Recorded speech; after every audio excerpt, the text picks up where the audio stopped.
এই বোকাকলি থুড়ি ব্রোকলিটার চেহারা খান Hulk type সবজিপানা হলেও এবারটা কিন্তু হেভি গুণের, পটাশিয়াম, ক্যালসিয়াম, ভিটামিন সি সব্বার ভরপুর গোডাউন একখানা। কিন্তু ছাপগুলান কিছুতেই বোকাকলি খাবে লাই। আমিও নাচড় বান্দা ভাই, যেভাবেই হোক উহাদের সব কটাকে ধরে গিলা করাবো, এই আমার ধান্দা।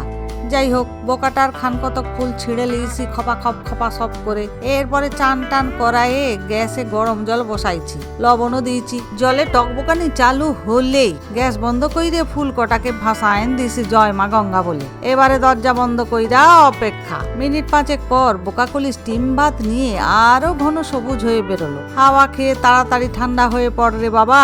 এ বেটারা ঠান্ডা হলেই ছুরি চালান, ক্যাচাং কচ ঘেচাং ঘচ করে কুচান। এবারে আবার অগ্নি দেবতাকে স্মরণ করে প্যান্টি বসান।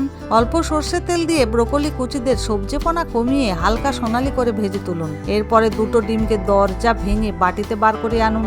অল্প পেঁয়াজ কুচি, কাঁচা লঙ্কার কুচি চাপান, গোলমরিচ গুঁড়ো ছড়ান। এরপরে লবণ, হলুদ গুঁড়ো, টমেটো কুচি, শেষে ব্রোকলিদের কুচি নামান। এবারে একখানে বেলচা থুড়ি চামচ দিয়ে সবাইকে একবারে ঘেটে ঘুটে ঘ করে দিন। উনুনে আবার প্যানটি বসিয়ে 1 চামচ সর্ষের তেল দিন। তেলতেতে ধোঁয়া ছাড়লেই পুরো প্যান জুড়েই ব্রোকলি ডিমের মিশ্রণকে বিছান। লো ফ্লেমে ঢাকনা চাপিয়ে মিনিট 2 রাখুন। উপরের চাঁদি শক্ত মতো হলে তলার দিকটা উপরে আনুন। উল্টে পাল্টে 2 পিঠ ভালো করে ভেজে প্লেটে চালান করুন। ছুরি দিয়ে পিস পিস করে নিন। এবারে গ্যাসে কড়াই বসিয়ে 2 চামচের মতো সর্ষের তেল ঢালুন। নুন হলুদ মাখানো আলুদের ভেজে তুলে নিন। বাকি যা তেল আছে সেটি যদি পর্যাপ্ত হয় তাতে 1 চিমটি মতো জিরে, 2টো শুকনো লঙ্কা, গোটা গরম মশলার ফোড়ন দিন। 1/2 চামচ চিনি নামান, তেজপাতাও চড়ান। চিনি ক্যারামেলাইজড হলে রসুন বাটা নামান। রসুন রং বদলে সাদা থেকে লালচে হলেই পেঁয়াজ কুচি নামান। পেঁয়াজ নাচানাচি করে নেতিয়ে পড়লেই টমেটো কুচি, লবণ, হলুদের গুঁড়ি, লঙ্কার গুঁড়ি। এরপরে আদা বাটা।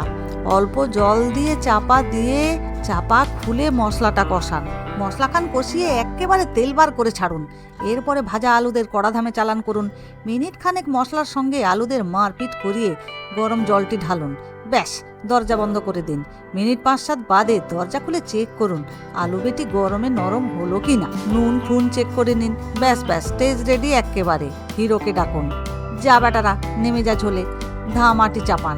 1 ফুট ফুটে গেলে শাটার ফাটার তুলে গোলমরিচের গুঁড়ি ছড়ান। কুচানো ধনে পাতা দিয়ে গরম মশলার গুঁড়িকে ডাকুন। 1খানা চেরা কাঁচা লঙ্কাও ভাসান। শেষে মিষ্টিমুখ করান।